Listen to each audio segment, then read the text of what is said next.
Joe Zarzaur here with Dr. Malone for another installment of Zarzaur Law TV. In this segment, we're going to be talking about the carwreckchecklist.com.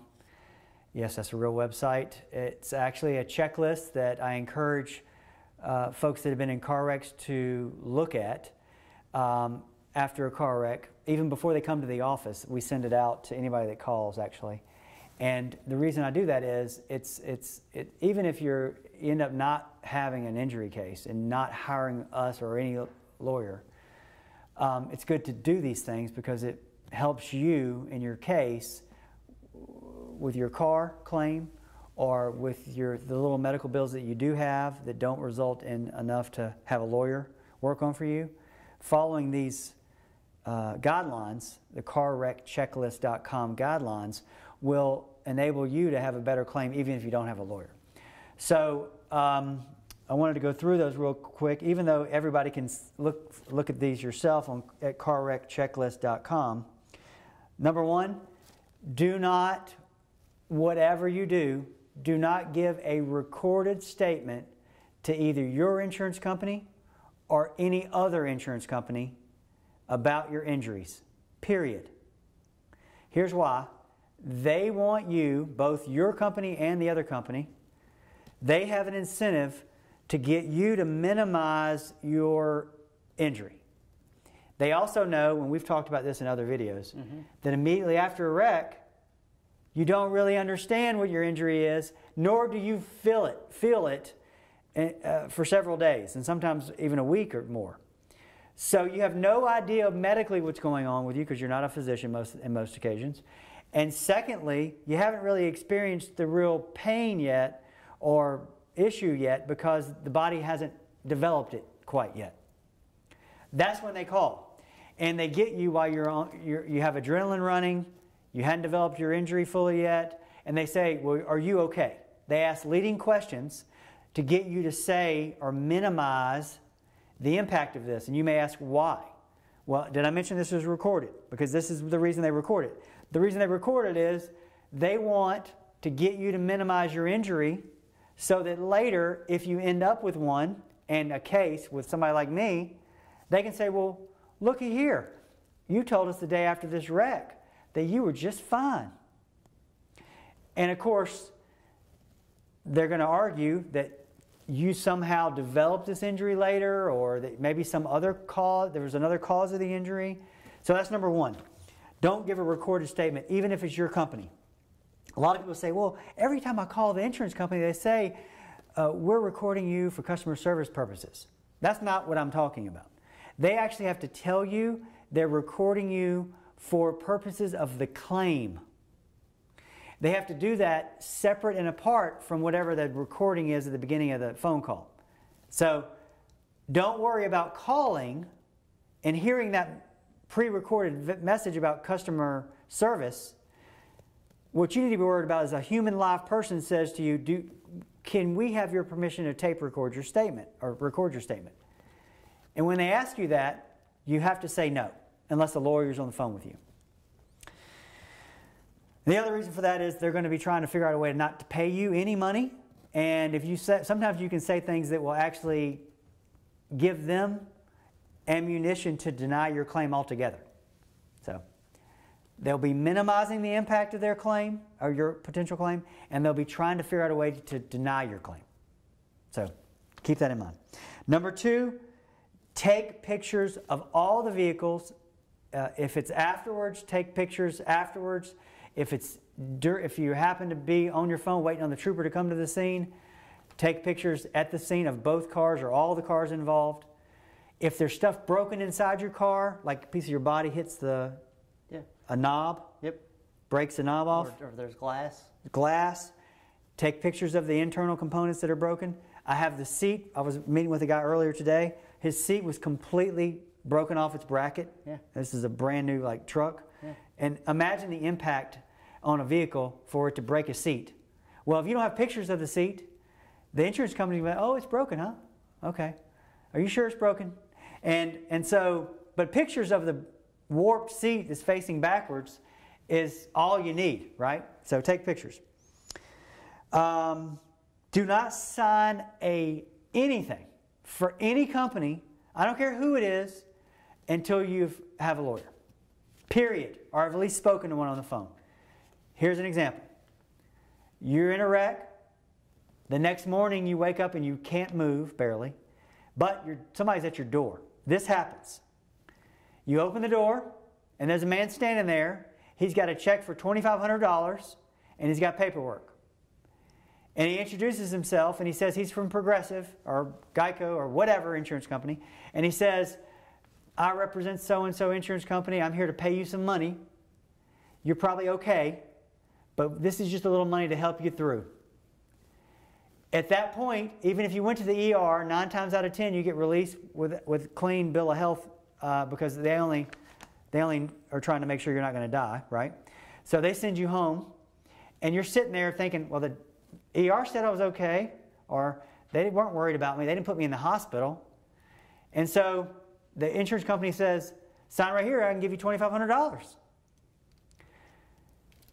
So this happened in a case recently, and the woman ended up having $400,000 in medical expenses. And the adjuster was trying to get her to sign a check for $2,500. And she was considering doing it. She actually gave me the check and said, look, here's the $2,500 check. Should I cash it? And they made me sign a release. And I signed that. So she committed a cardinal violation of rule number 3 here, which is don't sign anything.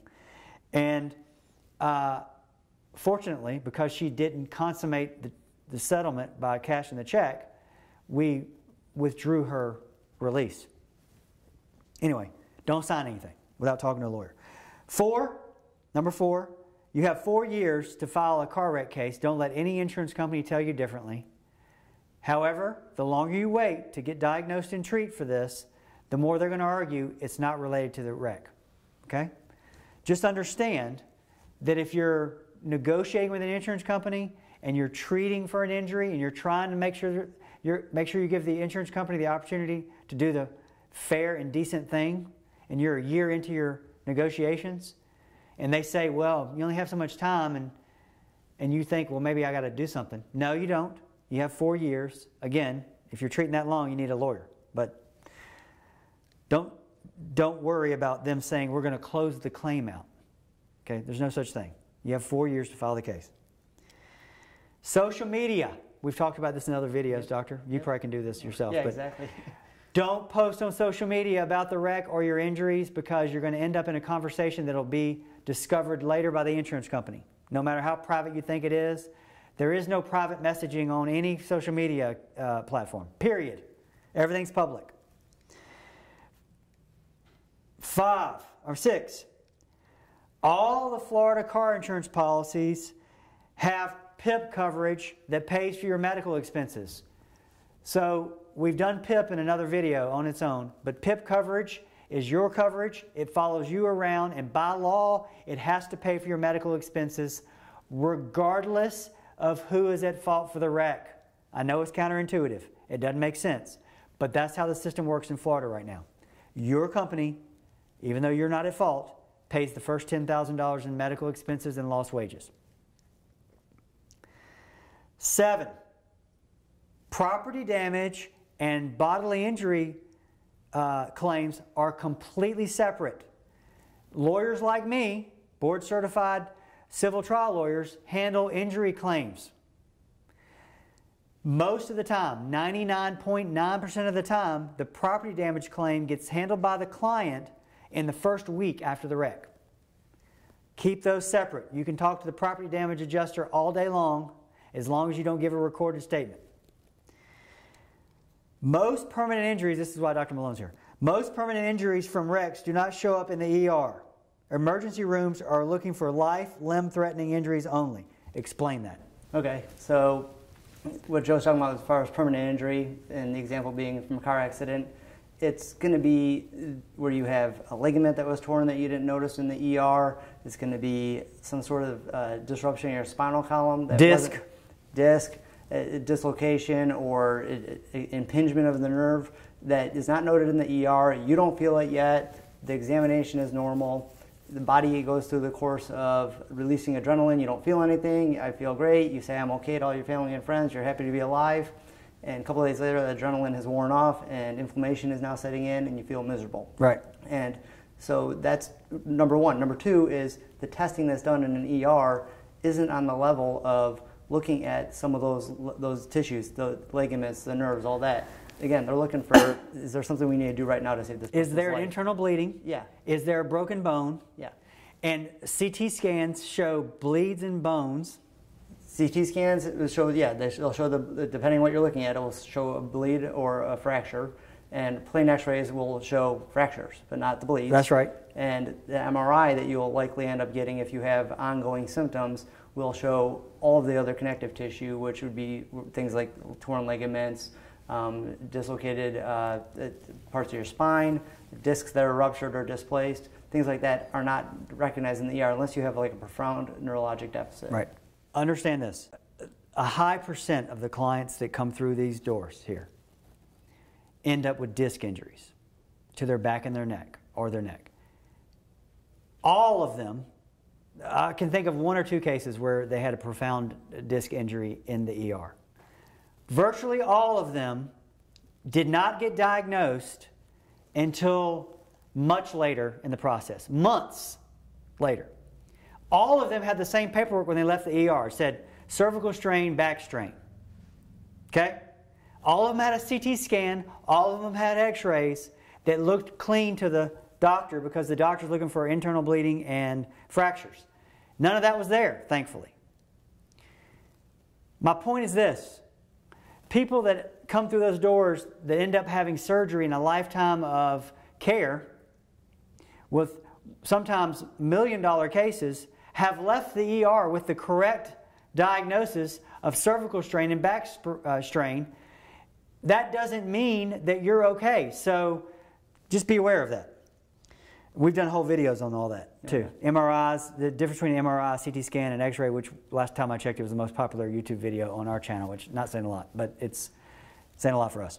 So the next one is sort of tied into that. Number 9 is the second or third day after a wreck is when you feel most of the pain, or it's the worst. Yeah. Why is that? It's just your body's, the whole inflammation cycle has been set in motion, and now your body is responding to whatever insult it was. So it's kind of the same thing as you can go out and play football all day long, and guess what? You feel bad the next day, right? Not the day you played football. Right. So it's kind of the same thing. You feel like you got hit by a truck. And then number 10, last but not least at all, is when you are looking to hire a lawyer in Florida, you have a cheat sheet that you can use.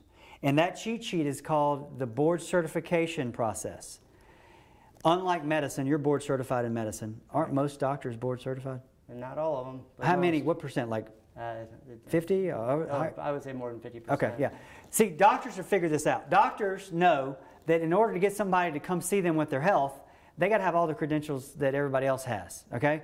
Lawyers, not so bright maybe. Here we are, right? All competing for the same cases, all these billboards and whatever else and TV commercials. But only 1% of Florida lawyers are board certified in civil trial. Okay? 1%. So that gives you a pretty good cheat sheet for figuring out who you should go see.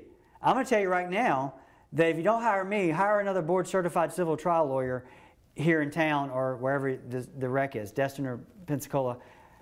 You want to there's about 6 or 7 of us that have this kind of credentialing, 1% in Florida, about 6 or 7 in this panhandle area that take plaintiff's work. Okay?